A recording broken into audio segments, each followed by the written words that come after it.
We're going to be jumping into the draft, ladies and gentlemen, and I'm completely with you. We're probably going to call them Sluggish Hook or the Hooks or the Sluggers or something like that. I just went out my way and bothered one of our mods to get the full translation just for my own benefit, including getting one of the Russian Heroes Lounge mods to send me a voice file of how to pronounce it, just out of my own curiosity. But this is Sluggish Hook for the sake of our English viewing audience. Well, and as we're heading into our first game, so the first thing is we have on Infernal Shrines, the best of one map, in our first round, two teams that could make for a pretty good game here. Obviously, when you look at the names involved, then we would probably give an advantage over the blue team. So Ice Cream, Hydra, Unstable, even Monster Bear. A lot of these guys should ring a bell if you followed the Heroes of the Storm scene, especially the Eastern European teams. But then on the other side, Maximus, a couple of names that definitely within the divisions of Heroes Lounge ring a bell too. And since this is a best of one series, it could be an interesting one. The Sluggish, Hooks, Bugs, or Beetles, however you want to translate, who you believe here, Google Translate or whoever. I just would say it would be perfect if they draft an Abathur here, then we could really call them the Sluggers. But since this is Infernal Shrines, I don't really believe that's going to be the case. But hey, hope dies last, right?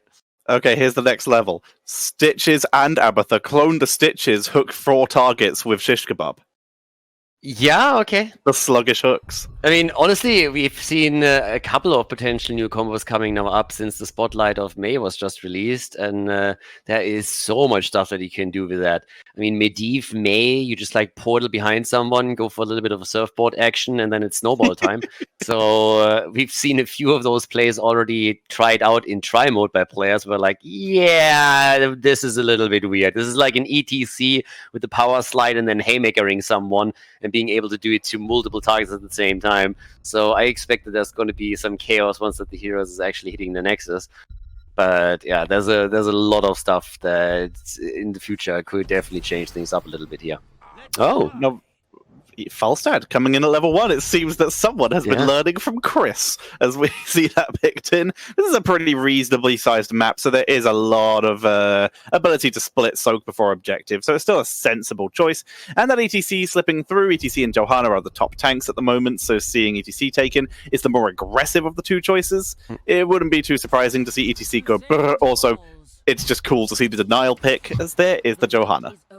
Couldn't resist. And yes.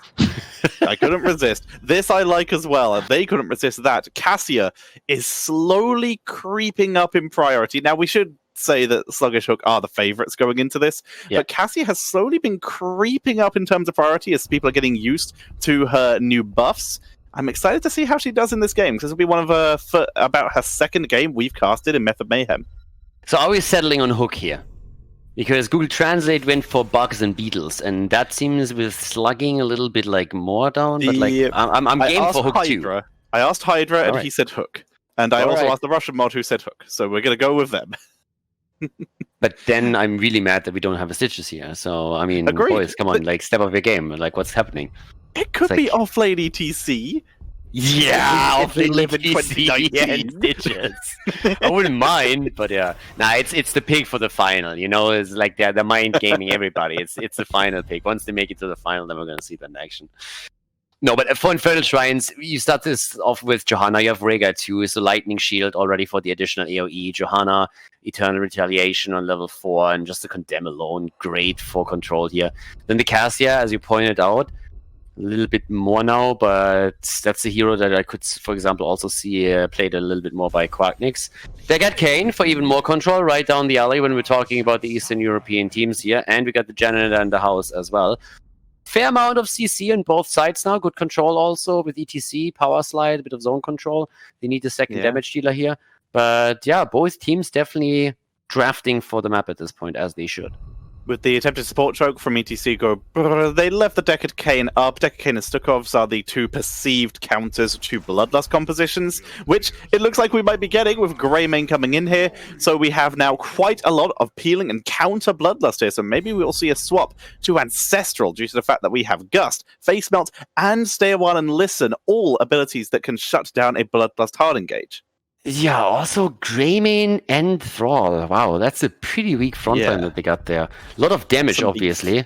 But here comes Vala, which makes total sense if you're playing ETC together with this lineup. So good setup for them. Yeah. And ETC can definitely help to create that space that Vala needs with the multi-shot build to get the damage out. But we'll see. Infernal Shrines is the map, and right now it's going to be the big question for me personally if the red team can keep their backline alive with this. Yeah, like you say, the red team have a little bit of the more aggressive close range backline, especially with Cassia, and of course Greymane moving into melee. So they've got to keep these heroes safe from ETC while also allowing them to do their damage. Cassia, especially with the new Surge of Light, really wants to get stuck in there, and when you're against an ETC, that is dangerous. Vala, though, on the other side, is a squishy lass. So they're going to have to be careful playing around her. But like you say, with ETC, they have a very solid front line for peel potential. So both these drafts look solid, but the execution and damage output and the sheer counter potential on the side of a Sluggish Hook is where I'm personally leaning.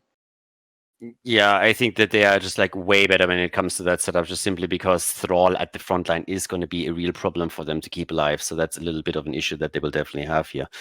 But guys, as we're heading into the first game, so once again, keep in mind, make sure that you also hit the socials here. So if you want to have more information about all the tournaments that we are running, we are in our third weekly tournament now. Next week, we're going to continue with the grand final. Check out Method on Twitter. !socials, and the Twitch chat is going to give you all on the information here, and you can go directly to twitter.com/method, and obviously also Method on Instagram if you want to follow the action over there and send them some info. So check that out for sure. And if you want to be my level of lazy, !socials in the chat to find those direct links. As Carol said, we're in week number 3 of Method Mayhem because Tuesday night is Heroes Night here on the Method channel, and we are getting ready for our first game of the day. The last 2 weeks have been absolutely fantastic, and we are going to be ready to jump into game number 1. Right after I tell you about the Cure for Rare Diseases charity. Once again, for the second week in a row, Method are supporting Cure for Rare Diseases. This is some incredible work helping on developing custom medicines for children who suffer from rare genetic diseases. ! charity in the chat to help support that. We raised over $3,000 last week, and hopefully we can raise even more this week with all your help. Once again, that's ! charity in the chat to help support this incredible cause. Yeah, and with that, we also have a giveaway coming up later on as well that we are going to tell you in just a bit. If you were here last week, then you, of course, already know about that. So that's going to hit us in just a bit. We're going to run that between a couple of the games after the second series there later on today. And you can win a Corsair K95 Platinum keyboard. So 2 winners, actually, for this one, as we did last week. So don't miss out on that, and make sure that you stay tuned for it. Interesting point here is the fact that I owned the previous version of this keyboard, and on your screens you could see that little metal scroller there for the volume. That is one of my favorite features ever put on a keyboard. I am completely behind that, and I love it beyond belief. But, ladies and gentlemen, you have your opportunity to get that in the giveaways later on, but right now, we have a game to give you, and that is an incredible gift too, as we're going to be heading into our first game of the day. It's a best of 1. On the left will be Sluggish Hook, and on the right is ETC Go BRRRR. Game on Infernal Shrines, and well, let's see who comes through here. We got the block party on level 1 for ETC, so already a couple of adjustments made for Greymane and for Thrall in particular here. Cassia obviously as well, heading into the charged strike, by the way, or charged strikes on level 1 for herself. So off to a pretty spicy one when it comes to the draft. We talked about it a bit during the draft itself, but yeah, keeping the boys and girls alive over here will be a bit of a chore. Thrall obviously at the front has that self-sustain that he brings to the table with his trade, but still it might become a little bit tricky later on, especially since we can once again expect Rhea to go into Bloodlust to also empower the attacks that we'll see from Greymane and Cassia here. Even Thrall, who's dropped the Rolling Thunder here. Percentage damage against that very tanky front line. As we see, Monster Bear plays up, but Ironskin shuts that down. And look at that damage already. Monster Bear is going to be forced out. And this is a little bit as well. For starters, a fantastic fend from Cassia. So Ice Cream is forced to back up. Looks for the turn, but with the help of Rhaegar, Rasu will be able to roll away and survive. Hydra was thinking about running it down, decides against it. But a new and improved charge strikes, 20% attack speed, and 20% bonus damage on every third attack, which also bounces to enemy heroes, which is a fantastic little closed-up team fight talent, which can really stack up damage-wise. Yeah, and Greymane just barely got out there. That could have been the first blood in the game for sure. We also have the Trolling Thunder, of course, that gives a little bit more self-sustain for Thrall, especially on the solo lane. It's actually a fantastic talent for him to have there. Allows him to be a bit more aggressive against Leo as well. And the solo lane is currently the one that we would expect to just simply be neutralized more or less until the first objective is up, which, by the way, spawns bot side this time. It's more so about the rest of the rotation between the 4-man in the middle and down to the bottom of the map. But a bit of an advantage for the blue team as they are about to lock in the second mercenary camp, so a slight lead for them here. Hydra cleans up the lane versus Kren. This lane is going to be pretty casual for a while. We might see a hard engage from Thrall, but overall, it will probably be a bit more chill as Monster Bear closed in on, but is able to sidestep the Condemn nice and easy. Cassia with Plate of the Whale, which has also taken high priority here. Ring of Leech is still good, but Plate of the Whale appears to be the new favorite of the majority of Cassia players. Yeah, for Vala, the usual build, as you already alluded to, we got Neil Peasants now for Leo, so it's really a huge amount of wave clear that they are controlling. And with Deckard Cain, they also got some zone control through the entrances towards the shrines. It's going to be highly important. But by now, still a little bit of an aggressive move here, trying to see if they can maybe lock someone down for E2C to apply the second stun and then fall onto the target. Hasn't really happened just yet, but there is already a little bit of a difference here. Only one of the teams is going for the Shaman camp at this point, and it's a bit of a missed opportunity for the blue team, to be honest. Yeah. Falstad will likely have a bribe stack, but that's not going to be enough to clear the shrine, to clear the mercenary camp at any high speed. So as such, he's just going to be staying up here for a maximum amount of time possible, and they may even leave this camp until a little bit later. For now, the objective has been started. Massive lead for Sluggish Hook as they do go for the more aggressive start, because of course, Falstad could join them anytime. He's flown up, he's rolled away, to that camp, already bribed one, and was able to clear that very quickly, in fact. Nice job, which means he can now clear top lane with still that global available. Much quicker than I expected him to, so yeah, good job here, nicely done by Falstad, and he's already trying to defend with the blue team rotating onto the shrine first. They have a lead, so they have a little bit of a time window where Falstad can clear the camp topside, which allows their camp to push, and then he can fly in and help out down here. Slowly but steadily, we're having both teams on roughly the same numbers, and that's where Falstad is really forced to come down and help out. Maximus is already low, and here comes the bird. Monster Bear looking a little low, though, but he's forced back. Fantastic hammerang from Sir Ice Cream, forcing them to back up. And that is going to be a full retreat from everyone. No deaths at this stage of the game. But the objective, even with the arrival of Falstad, was stolen there by the side of ETC Go BRRRR. They were able to get a much better wave clear with the slight man advantage they were able to have there. And as such, claim the first Punisher, which is a Mortar. Now top lane is getting pushed heavily and Thrall is rotating up. I'm actually a bit surprised that Leo did not go into the smoke and just slowed Thrall down. So it's a little bit surprising to me to see that. In the meantime, Falstad bot lane is falling as the red team is pushing in, but at least there's some counter value for the blue team top side. But of course down here, things are starting to get really problematic. Losing the fort this early in the game is a bit of an issue.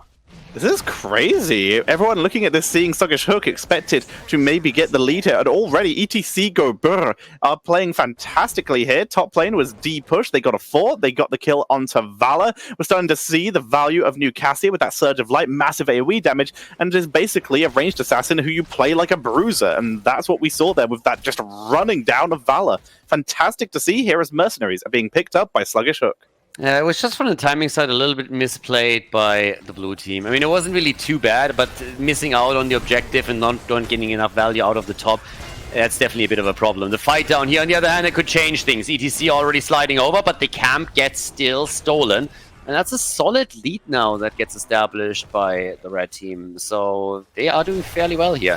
Now, to be completely fair, the top wall still has fallen. I just think that with maybe a slow on the rotation of Thrall, that could have been a bit more done by Hydra.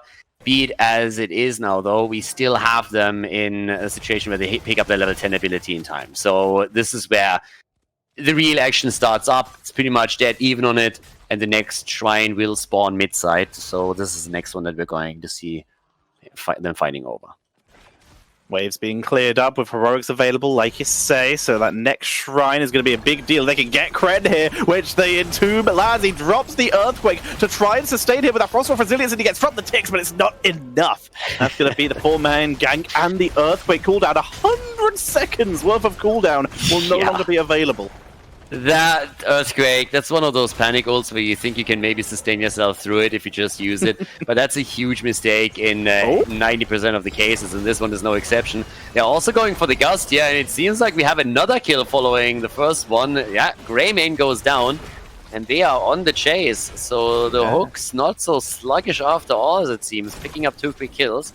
And Thrall, even though back, has still another 60 seconds until he has his ult back up. Luckily for him, the objective has not pinged yet, so he's got a little bit of time to wait out for that one. But yeah, that flank from the Falstad, the 1-man Gust onto Greymane, that's kind of the ideal of what you want from a Gust that you aren't using to disengage or using for a wombo combo to isolate a single member. So fantastic success there. Oh, this is familiar. What just happened here? We see cred in the Entomb, power slide, and that's going to be a dead Thrall. I really love that method introduced. Instant replays now to the production here. That's absolutely fantastic. Wait, I don't remember that one. The counter kill on ETC is in, and they're trying to go for the Auric too. But yeah, I've definitely seen this movie before, but this time the rotation comes in and they get a 2-for-1 trade, so that's pretty decent. Nicely done. Quick pickups, double kills, but in the meantime, Sir Ice Cream, realizing that he is not going to be required for his team for a while because he would just be in danger, is just going to split push. His team knows exactly what's happening due to the spooky vision of of Hydra here, who's just trying to scout it out. Valkyrie comes out, a bit ambitious, but it's not the longest cooldown, 60 seconds. It means it won't be available for a while, but overall, I think it's worth it for the potential of the kill. Unfortunately, though, Mosh Pit's up in 30 seconds as well, which means there's going to be a small window for Sluggish Hook to try and make a play. Yeah, I also have to quickly come back to the early Earthquake. You know, you can actually use that so shortly after an objective just because you're aware you will have the cooldown back for the real objective. And talking about cooldowns, I mean, at this point, Entomb is pretty much used on cooldown, and they nearly get another kill off it. Hydra, whenever it's ready, he just drops it, and now Monster Bear is coming in into trying to help control Thrall so that they can get the kill. So Ice Cream gets attacked, and the bird is down. The counter kill against Thrall, though, as they trade 1-for-1 in the early stages of Shrine number 2. Gust was used, but it didn't hit Thrall, and Johanna Iron Skin through it, making it still a 2v1, so Falstad taken out, and Thrall was massively isolated from his team. They're going to push forward. Bloodlust is about to come off cooldown. Fantastic fruit from Deca K. Wall by time. The ATZ is going brrr, as here comes the Rain of Vengeance. They do huge damage, and Rasso is going to get out of here, but it might not be so lucky for Maximus. Good. Maximus, sorry. Maximus. Right. Work on that. No, but they really body blocked him to death. Yeah, I mean, Jojo was trying to get out, but was really well done, and then also unstable. Secured it with another scroll, another seal on the ground. Even if he would have gotten past the hero, that would have locked him in for sure. And that's really a bit of a worst-case scenario, because not only do you face off against the Frozen Punisher that barrels through middle, but you also lost multiple heroes in the process, so you can't even try to defend it, as you can see here. There's just no chance. Instead, the camp gets taken, which isn't really a bad thought here. That would have been locked down by the Hooks anyways, so now you at least save that and get a bit of experience. But things are starting now to spiral against the red team, and they're behind in kills, they're behind in levels, and they're starting to fall behind in structures too. That camp was one of those so crazy it might work plays, because Rhaegar was right next to the entire team of Sluggish Hook there, and he just decided, well, they're all pushing, I can see they're there, might as well cap it until they turn. And it worked out. ETC gets pulled by the Valkyrie, they're going to focus him down, beautiful blessed shield, and a very easy kill. They save the 4, there's the Bloodlust into blocks off Cassia and Johanna, and Sleep from Unstable shuts down the chase. Yeah, shuts the chase down, but still, the problem is that Falstad was doing all that time at the bottom and nobody reacted to that, so that's another fort eliminated, which means that at the end of the day, the blue team walked away with 2 forts destroyed, the mid keep taking damage, and a significant amount of it, we should add, and the top fort is pretty much up for grabs whenever they want it. Now, the gap in experience was closed, but still, there's a big, big lead now, just structurally speaking, for the blue team. So the Hooks are looking very good, despite the fact that they're now losing another camp. Gonna roll back, play it safe. Sluggish Hook, though, still in this, just playing a little bit safer until ETC returns, which he now has. So they gave up a little bit of space just in exchange for a safer soak, which means they're going to hit that level 16 a little bit earlier, especially thanks to Falstad, who, unless Thrall can pull off a really insane play here, might end up getting this fort. Yeah, Thrall needs to be careful because Falstad isn't alone. Oh, he likes company, and it's time for the Entomb again. But yeah, this time Hydra is just pretty much aware that there's a little bit too much for him to handle. But that's not really even the point. He was able to push them back enough for the team to easily take the fort itself. So that's pretty decent here. And yeah, that's a great position for them. They annihilated all of the forts, all of the fountains are gone. So they have a better position in the middle of the map now, since there's still 2 forts and 2 fountains available for them. Actually, I'm lying. There's only 1 fountain. In the middle, it at least got destroyed. So that's at least a bit of a silver lining.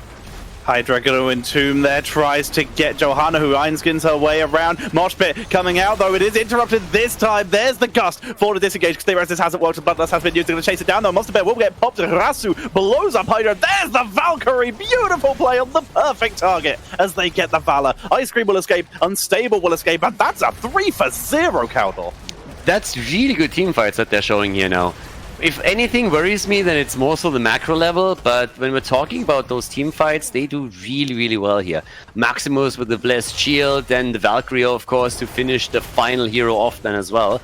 They are starting to take a lead in experience again, but once that we're looking at the next 5-man, the Shrine will be at the bottom of the map. There is still an infrastructure advantage for the blue team. But for a first-round game in particular, this is pretty hype right now. This is a really, really good setup that we're seeing from them. It could become a bit more dangerous once that the level 20s come in, not only because of the Buried Alive, but also Vala and her extra range, together with the level 16 choice Manticore, might become an issue for ETC goes BRRRR. But yeah, time will tell. I mean, we still have Rhaegar, by the way, not dying. Both of the supports have not fallen in this game yet. Yeah, played very safe, have done a fantastic job. They've been a big part of the damage output. These Bloodlusts have been pretty on point. Decacane has been dropping very solid damage with Ruby and now Scroll of Stone Curse. And of course, that Ancient Blessings to assist Valor even more. Same time now, everybody here in the middle. Once again, we're looking at the wave clear for the blue team as they're trying to set this up. Maximus is looking for the engage, comes in with the condemn. They're already being careful here, looking at the edges, especially as Ice Cream is getting attacked. Thrall is following it up, wants to get the kill, jumps in, gets another chain lightning out. But the main action is happening around the Shrine itself as the Red team starts to push in deep against ETC. They know Falstad's porting back, so he won't be available for at least a couple more seconds. The Entomb's come out, but it's hit no one. Hydra is, in fact, isolated himself. The Mosh Pit was not available, put on the 10-second cooldown. As such, that sleep was not usable as the counter engaged. The timing slightly off, because if that Mosh Pit hadn't been interrupted, Sluggish Hook might have been able to get a fantastic Mosh Pit and get a huge wipe of the team. Blue team is falling back to simply tap the fountain, and they let it slide. They let it go for now. Now, ETC is, of course, now still with the rest of the team. Falstad has not taken towards the top or middle. Instead, it's actually Leoric that pushed it out a little bit further. Should always be able to fall back here. Not really a big problem for him, since he knows it's only going to be one target that he faces off against. There's just no way for the red team to split off multiple heroes from the attack at the bottom just to chase him down. That wouldn't be worth it. But here's the bait over the wall, and the defense is starting up as we have another push coming from ETC goes BRRRR. Push forward. Monster Bear's in position. Remember, he has Mosh Pit now, as does Hydra have Entomb. They're looking for their potential chance here. Stun onto ETC. They can blow him up, though. That will remove the Mosh value. Valkyrie comes out, but it's blocked by the keep, and it's going to be Monster Bear surviving with that. Arcane Punisher will fall, and it's the full retreat coming out. War Traveler we just saw being used there by Bat. He's going to be able to pull back. Maximus, though, in a little bit of trouble here. Bastonazzo trying to zone, trying to demount anyone. There's the Mosh Pit. Bastonazzo is trying to keep moving to keep that armor up. It's a good range of Ventus with the multi-man sleep into the Mosh Pit, and that's going to be the blow-up onto Cassia, certainly here. But the counter with the Bloodlust, they're chasing him down. 4-man Mosh right there gets pretty much everybody. They're going for Unstable, and the old man gets chased down, and that's going to be the kill right here. 1-for-3 trade. Still the bird alive. Move back here, as Corona was trying to follow up, but the keep also on 50% HP, and of course they're going to try and take that down now. 11 kills to 7. Definitely a little bit more that the blue team was hoping for here during the team fight, but right now they're about to lose one of the main structures. The Blessed Shield, on the other hand, misses. No connect, but can they get a kill here? It seems that even once more Greymane looks for the finish on Falstad, but they have to fall back for now. and are not able to lock another one in. And honestly, fighting there, not really something that the blue team should have done in the first place. You don't want to give them staggered deaths. So very, very risky what they just did because, let's face it, they didn't really have a chance to defend the keep in the first place. Absolutely, it was very risky. Falstad was in a rough position. That Blessed Shield had landed, would have been a bad time, but they did survive. But the fact is, both teams will now have level 20, and this is going to be Sluggish Hook's chance to turn this game, because they have actually done a pretty good number on ETC Go's BRRRR's keeps here, with mid-keep already weakened and the others exposed. So an objective win and a good team fight with, of course, that Buried Alive and whatever upgrade ETC takes, and Valor now significantly safer with that Farflight Quiver and the Silence from Respect the Elderly. They have a lot more options now and a lot of incredible level 20 team fight potential to maybe take fights where they don't just get eaten by Bloodlust. Yeah, and they need to take one of those team fights and really win it, because they had multiple now where they were just absolutely ran over, and they can't afford to do that again. The bot lane is now open.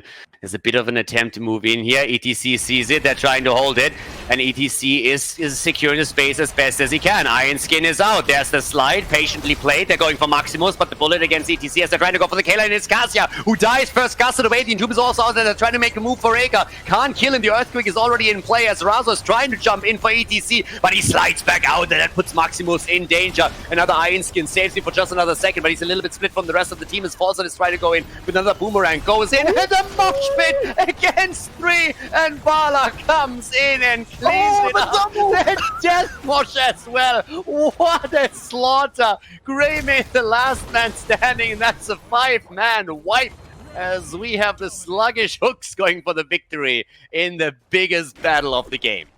ETC go BRRRR ×2, setting that up beautifully there.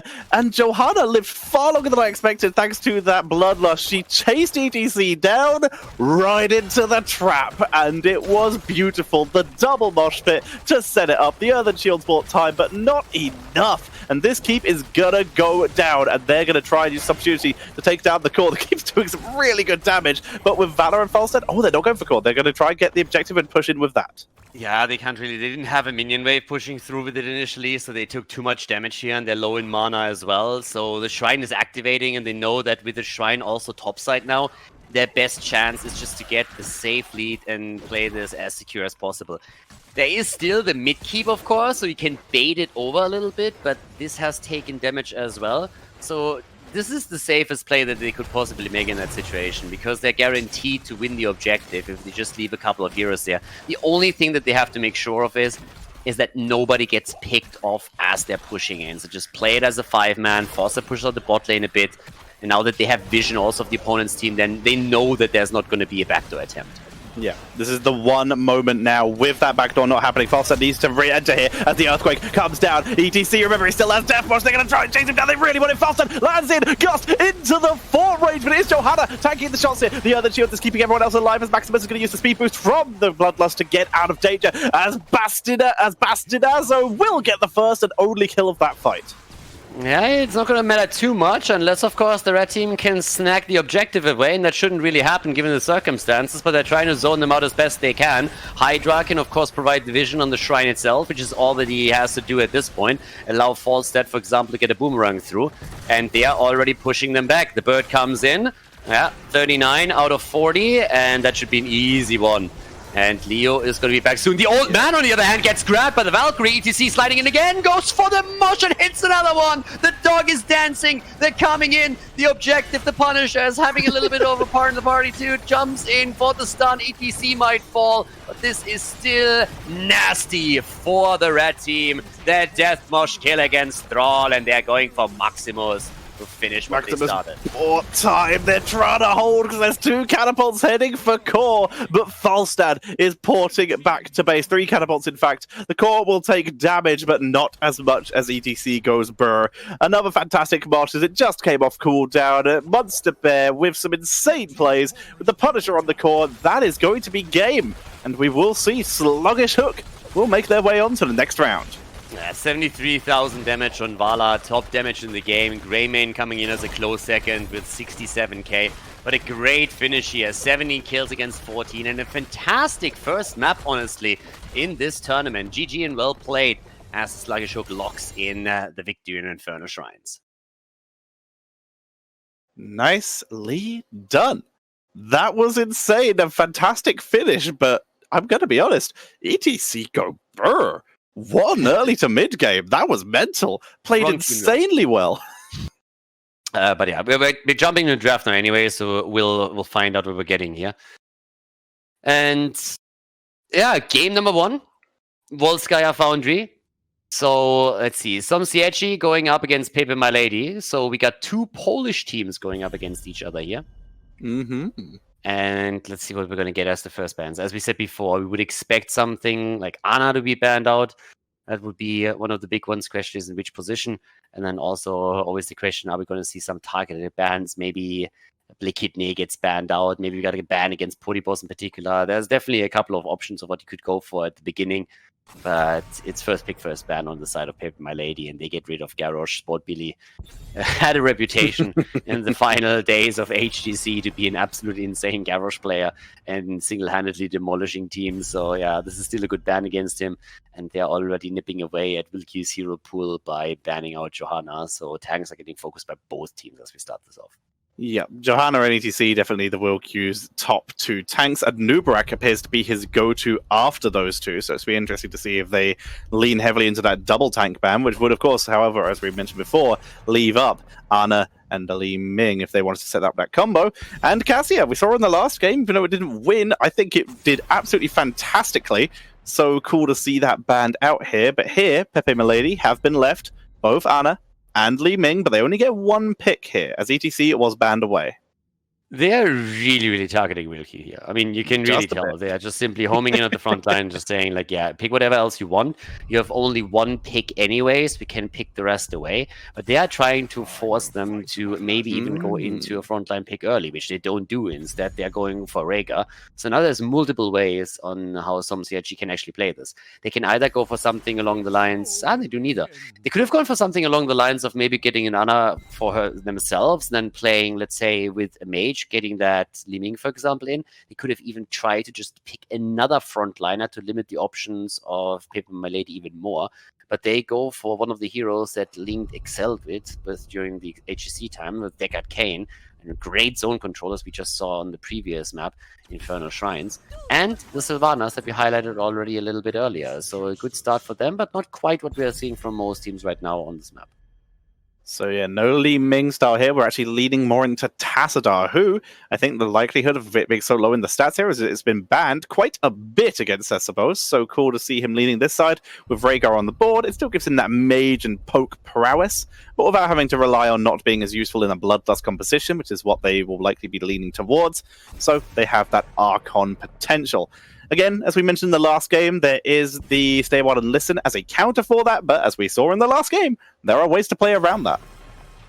I love how they just massively focus the front line. It's like they ban Morganas out, Chromie gets banned against them. We still got the Urel in here. She's been played over and over and over again, and no matter what the front line is, like the main tank, of course, Urel is a good addition to it too.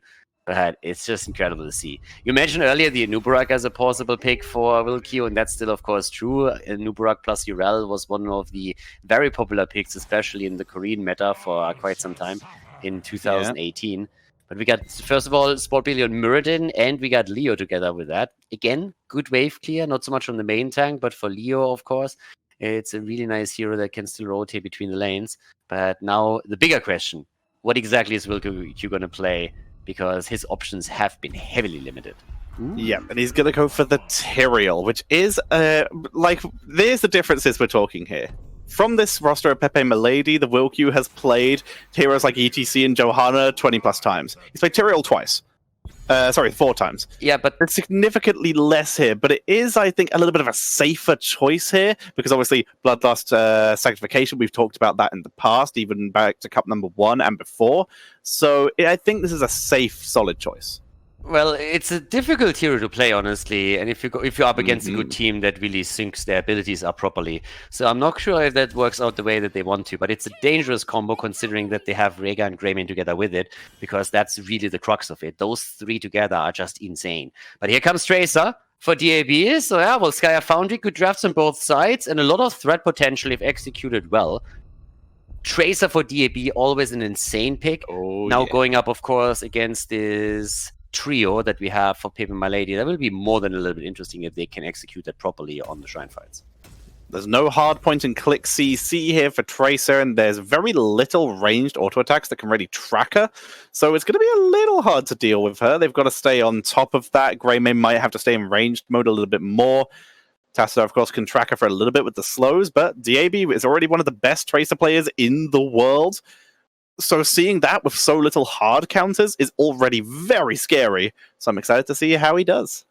Yeah, it's going to be tricky, but my eyes will definitely be on Wilq, because the question is, can he keep that Tyrael alive?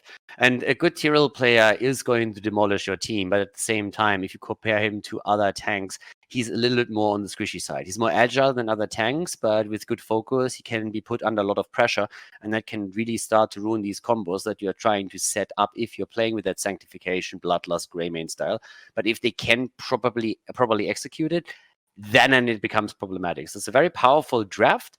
Execution is something that we definitely have to look at. And of course, you always have to deal with DAB here. And he loves to just dance around heroes and rip them apart slowly but steadily with one of the most mobile heroes that we have in the game. Absolutely. It's going to be hard to deal with him. They've got to play it safe. They've got to target him if he goes too deep. But right now, we already know how difficult that is. And with that little CC, it's going to be rough to deal with. For now, ladies and gentlemen, we're going to be heading into the game. Once again, this is a best of one. Winner of this will move on in the bracket. Two insane teams here. Let's see who's going to be able to come out on top. It's on the left side.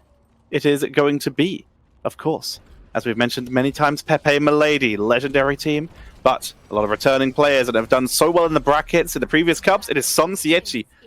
This is going to be an intense matchup. If you thought the last series was good, these teams are absolutely insane, and I'm so excited. Yeah, game on, still in the best of one. Volskaya Foundry is the map as the two of them clash here. And off we go. So right now, on the left side, the blue team already trying to set that combo up. Again, Tyrael, Greymane, and Rhaegar will be the three to watch out for as we're heading into the later stages, especially, of course, after level 10, when they can rely on the Sanctification engage. Then again, as always, Sport Billy now locking that in, and he's not the only one. Stormbolt into lockdown from Link, and nearly a kill against Cesabos on his Tacita. But they can get away here. DAB still just zipping around the edges in the attempt to take down the first kill. So, gonna be rough. Parting gift on level 1 for him. And yeah, DAB on Tracer. Always a pleasure to watch. Let's see if he has lost a step or if he's still going to be as deadly as he was in his prime. It'd be cool to see, and to attempt to not make a pun and fail miserably. Don't blink when you see DAB go in, because those little micro moves, those little picks he can do are absolutely insane. You can see him popping the pulse bob there onto the mercenary camp. It charges so quickly that you can absolutely just do this, get that camp clear speed a little bit faster, and there is no pressure. So already an invade, by the way. They're double checking if they can maybe make a play down here for the first turret. 1 minute in, they have already locked in their own, but they still have to give the one on the right side up. There's always a chance that there's only Greymane, for example, or Rhaegar trying to deal with it, and then you can try and get the kill. But now, of course, both of the teams have to watch the support camp and see if they can maybe lock that beacon down. Lanes continue to be cleared. Very casual for the moment. Neither team going for any especially hard engages. Poti does make his way up to mid just in case he can catch someone. Not going to find anything. And we do see J2137P, who I believe is Blakitny, clearing out the... because we're not going to call him that. We see him clearing out the mercenary camp, setting it up with that mercenary queen. Sorry, no, it's not setting up. He's the Black Arrows with the Unstable Poison to get that Shadow Dagger and disable the camp to start it for the rest of his team. I mean, you're more than welcome to call him with the actual name over here. I'll refer to Blakitny. It's a little bit easier, I think. But no, yeah, he's been using that account for actually quite a long time. So his Smurf account over here. I honestly hope that we're going to see them later as well. I wouldn't really mind to see, for example, one of his Medivh plays here too. But, I mean, either way, now that we're heading into the first objective, this is where things are going to get real. Yeah, currently 2.5 minutes in. We haven't seen a kill yet, so it's just a bit of small skirmishes on the map for the time being. But now it's all about the attempt to lock down the first control point. The pulse generator, of course, for Tracer as the level 1. I also have to come back to the parting gift. I mean, it's more something that he's probably familiar with here, but most of the Tracers that we've seen since the hero got changed are going for the 1-2 punch as the level 1 choice. So for DAB, it's still parting gift. Of course, still the shift around between the levels where it's available. But the build for most Tracer players has slightly changed, whereas he still plays this particular style. You're going to see the retreat from Potiboss as he is getting harassed as he will be forced to Wraith walk away. The Will Q gets dropped pretty low here from the combined Tracer and Muradin damage. Muradin is no slouch in terms of damage on his own as well. He's forced to drop the Fountain as we will continue to see the brawl here. This is a 4v4. Sorry, a 5v4 as we do see Rhaegar here as well. Only Sylvan top lane trying to soak advantage. SOMSIEDZI here. Finally will rotate down to help out with the team. See, Potion is shielding, by the way, here. Not the Ruby we've seen become a bit more standard and might have helped Tracer when she dives deep, but that shield will protect her before she gets caught out and takes damage if she were to dive.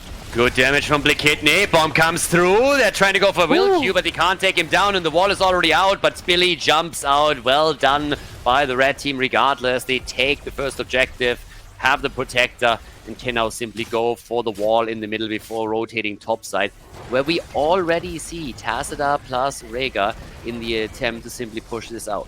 Now, one of the things that I still need to mention here is that the team in red is actually one of the few teams that oftentimes ignored the conventional rotation on the map where you try to prepare for the next objective. And they're doing the exact same thing here. They push fully through the middle with the help of Sylvanas, and then make their rotation towards the top. Still in the attempt to take the Fountain down to prepare for the second round or for objective number 2, but having this heavy of a commitment in the middle is very much so out of the ordinary when you come to normal rotations on Volskaya Foundry. No Fountain kill coming in here. Rocket Punch comes out, does not hit anyone. Wilkie's going to attempt to body block here. Good stun from Sportbilly to buy time. And that will allow Link to escape, as we do see Blikitny dropping some very solid damage output. You can see he's gone for Lost Soul on level 7, so he's going for a bit more AoE without having to rely on getting those stacks. So cool to see that. Half a level away until level 10, so that's the next one here. And yeah, currently the situation is still really good for the red team. If they now take, first of all, the healing beacon, they also take the turret, and then are able to push through the top and take that Fountain down, that would set them up for a very, very good position for the second objective. And honestly, with this wide of a gap, they might even be able to take the fort if they wanted to, since they have Sylvanas, but instead they make the decision to move in the middle to try and see if they can maybe get a kill here and start chasing opponents down. But level 10 abilities would definitely allow them to be more aggressive topside. Currently it's only Sylvanas. She's going up against Tacita. Might still get the Fountain here, but I don't really think that she can really go for the fort itself. And she has to even fall back before she drops the Fountains, and Styla is helping out Cesabos, so it's a 2 versus 1. The amount of pressure that the AB is doing here, demounting continuous damage, is just making it incredibly annoying for PEPEMLADY to play at this point. But they wish they had a hard CC there, as the AB steps quite far forward, but this is the freedom he has right now with no immediate point and click engages. But here are the level 10s finally for PEPEMLADY, so they can begin to defend a little bit more aggressively again, try and pick people out. Damage onto Blikitny, Force Wall comes out, and he just walks around it, turns around with the great Wailing Arrow. It'll look for Dealer, but not able to finish the job there. But it turns to the counter. The triple Sanctification and Bloodlust immediately, and the Old Man on the other hand putting everybody to sleep over here. Nicely done. Here comes Geraldo, the Space Goat is coming in, Hooves first, and they're getting the kill against the Old Man. Link is down, Sportbilly is on the menu next apparently. They're trying to go for Leo too. It's a double as Muradin falls. Leo barely makes it out. And a very, very nice trade for the blue team. PEPEMLADY with 2 kills in a fight that was initiated by SOMSIEDZI, but having the combo available with the Sanctification and dropping the Bloodlust shortly after, that allowed them to go in for the kills and go deep to hunt them down. Go Rider went for go for the throat in this game. Very interested to see, especially with Muradin on the board. But it's going to allow him to chase down Tracer much easier, and was allowed him to pick up those 2 kills in that fight. And that was a fun little fight, as we already mentioned. The fantastic engage of Wailing Arrow into Sank Bloodlust, into Sleep. And when the sleep expired, though, Yrel had knocked everyone into the rest of PEPEMLADY. A fantastic little interrupt and from behind engage from Urel there to make sure no one escaped. And unfortunately, Linked not landing a scroll of sealing on multiple members, so everyone was free to move and chase his team down. It was actually a bit weird in the first place because the Stormbolt of Muradin prevented Greymane from actually walking into the initial seal from Linked when they were setting all of it up. Be that as it may, though, you look at the map and the fountain is still down. It's still a level 30 talent advantage for the red team. So yeah, they might have lost 2 heroes here, but when it comes to the hallmarks of what you want to achieve for the second objective, red team is still looking absolutely fantastic. They're even thinking about stealing the turret away from their opponent. SportBelly playing like he has a team, including using his only escape here, but no one turns on him. His team wasn't there. He's just able to harass and be irritating. Nice little harass, nice little poke there as well. The Protector continues to stack up slowly, almost up to 65% at this point. With level 13, a minion wave away. There's a Stormbolt, connects nicely. 13 is finally here and they need it. And we're seeing them slowly looking for a target to drop, but it's 90% already on the counter towards SOMSIEDZI. They're looking really, really good with this one. Again, attack coming in, but here's the final stand from PEPEMLADY. They're trying, they're setting it up slowly but steadily, looking for a target, looking for an opportunity. Urel going up against Leo on the point, but, well, Tyrael is low. Tyrael is incredibly low already. He needs to be super careful. So does Blakitny on the other hand. Yeah, Blakitny got caught out by the force wall there, put himself in serious trouble. That's that SportBelly to rotate up here, and they're looking for Ritsu, but once again, no damage dealers here. As Tracer, we talked about it, don't blink as he dives into the backline and picks up the kill. Entomb does not land, but DAB still able to find the target. There's the Saga and the Bloodlust. They're looking to try and turn this here as they look for DAB. Yeah, it's a little bit of a desperate move here, and the old man comes in, slows them down. That could be the kill against Vilkyu as they're trying to go for Tyrael, but first of all, it's the Space Goat that they're attacking. Tyrael is already down. They're looking for the next target. The explosion at least giving a little bit of a cooldown reduction here on the death timer, but with Sylvanas, they push in for the fort. They don't have the objective yet, but they're already taking the top lane apart, which will give them even more freedom as they are about to take the objective itself. Protector number 2 in the hands of SOMSIEDZI, and they are looking better and better here. Only 2 kills for them, even in kills, but they take the items, and now they have also full control over the map with Muradin jumping in and finishing the job topside. Rider getting chased down, forced to disengage and roll away. No one in the actual machine gun part of the Protector. Finally, we're going to see Deckard Cain get on board. Linked going to try and make the most out of this. They're going to hit 16 first, as you called here. But right now, they're running out of structures to push. They are going to go for the safety here and rotate all the way down to the fort. They're starting to go down to the bottom of the map now to open that up for the next objective. And of course, ideally also try to take the entire thing down already. Which isn't really out of the question, given that they're 2 levels ahead and also a talent ahead. We got also the Stone Form in. We got the Heavy-Handed now for Tracer. And Tracer is looking for these kills again. 35,000 damage so far for DAB. Looking quite powerful, and they are making the play for the fort, and this looks like they will be able to walk away with it. The defense, it's a desperate one, but without a level 16 talent, it's unlikely.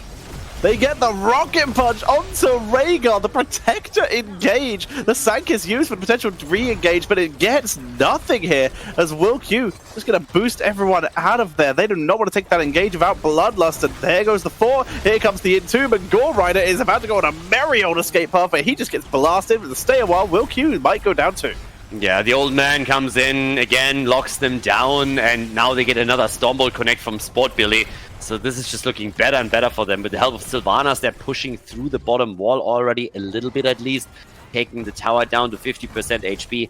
But this is just a great setup here for SOMSIEDZI. They're looking fantastic. They've taken every single fort down. They haven't really lost any structures themselves yet, and they are 2 levels ahead. Now, of course, we're going to see PEPEMLADY bridge the gap to 16 and lock the additional talent in. The problem really is that from the perspective of SOMSIEDZI, they are soon going to look towards the level 20, maybe not quite in time for the next objective, but it's still possible. And yeah, they're just dominating here, and they have just so much more room to work with. They're fully controlling the map now. DAB puts a little bit of pressure on to Gore Rider. but we'll blink back. Like you say, all this map control, there's no vision for PEPEMLADY right now.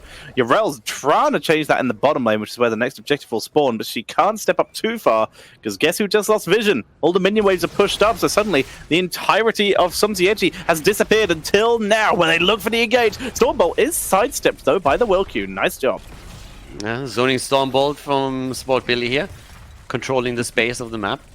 And waiting for the setup of maybe Potibos if he is moving in for an Entomb, which we don't really see just yet. They're still just playing around a little bit with the AP, trying to dish out a bit of damage, but they're only 4 since Blakitny has moved towards the right side and is taking another camp for the team. But Leo is still pushing out top side as everybody else is focusing more onto the healing beacon over here. It could bring the bot lane into a little bit of trouble, but it feels like the blue team is kind of desperate to lock another item in for themselves. Zank on the point, trying to hold, picks up the biotic emitter, immediately drops it. Sport Billy is the target, but he's going to dwarf toss out of here, which is going to leave Leoric to Wraith walk out, but Hitsu in the right position, stay a while, but Potibos is already the first one to be popped. PEPEMLADY able to get the only kill in this fight, unless we can see Blakitny coming in from behind, pick up the kill, good engage onto the AB, but is able to get back and pick up that potion for the extra shield as Gore Rider is forced to use a minion to escape. The AB once again healed up here, trying to chase them down slowly. Nothing really too crazy happening. Objective is up in another 10 seconds, and it's still an entire level for the red team before they hit their Storm Talents. So it's a bit unlikely that they will be able to lock that in for this particular objective. Well, actually they could. I mean, it's like half a level at this point, so if they just keep Sylvanas top side and Leo maybe in the middle, they should be able to lock that in as time continues, especially since the blue team isn't really on the point yet. If they rush this, they might have had a chance to force the battle beforehand, but it's not quite what's happening here. So they have to fall back or risk fighting against the Storm Talent advantage, and I do not really think that they're going to be willing to do that.